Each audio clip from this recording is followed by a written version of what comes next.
Madam Chair, can you now hear me? I'm sorry, I was trying to talk earlier, and this is Owens. Yeah, yes, we can. And I was Okay. getting ready to recognize Mr. Owens of Utah. You have 5 minutes, sir. Thank you, Madam Chair, and thank you for those that are testifying today.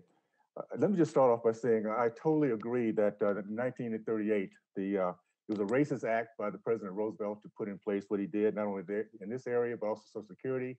It's also a racist act for the Democrats to continue to support the Davis-Bacon Act, which keeps Black business owners from starting businesses and hiring Black employees. This is not about race. We have small business owners out there, Black, white, Hispanic, Asian, every culture you can possibly think of, that are right now producing 50 million jobs in the private sector. It is not about race, it's about survival. It's taking a risk, making a profit, and then hiring people that you want to keep around and make sure they're feeling good in that environment. This would devastate the small business owners, no question about it. Let me remind everybody what's always been stated and as a fact. Those that most at risk, predominantly my race, would not get a raise with this. They'll get fired. They get a pink slip. It's proven. It's seen. Every place has been shown. In Chicago, 8 years ago, 92% of Black young boys were unemployed. A lot of it was because of the higher minimum wage that nobody wanted to hire them with. The other piece of this is the higher cost will bring a higher cost of the labor brings a higher cost of food. This impacts Blacks, Hispanics, those at risk, citizens on a fixed income.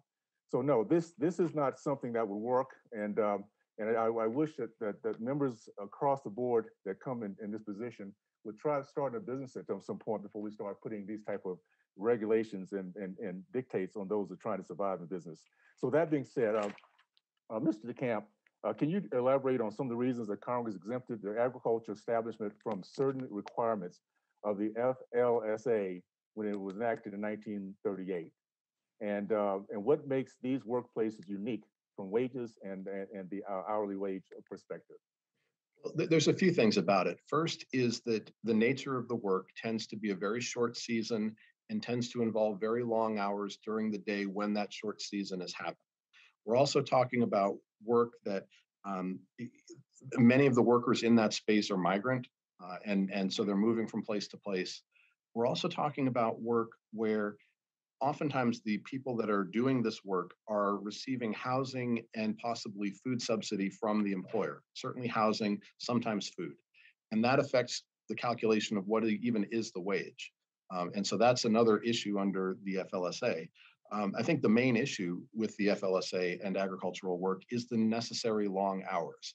The purpose behind, or one of the key purposes behind the 40-hour work week under the FLSA is to encourage spreading of work in a time of high unemployment, so that if you're moving work to more workers as opposed to fewer workers, and that makes sense when you want to spread the work around. But when the work requires the long hours, you've got to find the workers to do this. We're already talking about an economy where about half the work, at least according to the written testimony from the witnesses today, is being done by workers who are undocumented. This is already a workplace kind of in chaos, and a workforce that is kind of in chaos. And I think that's just a recognition of the fact that this work requires long hours, among other things. And it's also very difficult work. I mean, the statements that members have made and witnesses have made is absolutely right. It is very demanding work. Okay, thank you so much.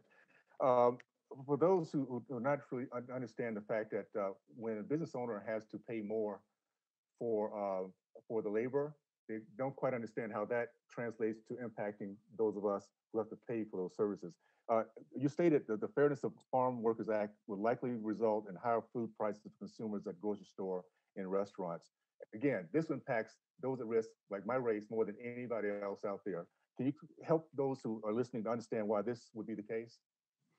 Sure. If a business is not able to spread the work around, so if you're a farm and you have workers and you're not able to hire 50% more workers and instead have to use the same workforce working the same long hours, now you would, under this bill, have to pay them overtime. So if you have to pay premium wages for the longer hours, your labor costs go up. If your labor costs go up, you're either going to be losing money or you have to raise your prices for what you sell in order to not go out of business. If you raise your prices for what you sell, that then has ripple effects throughout the chain of distribution, so that the business that you sell the product to then has to charge a higher price when it is selling that food in a grocery store, in a restaurant, or wherever it may be. Thank you. Thank you so much. Now I yield back my time. Thank you. The gentleman's time is up.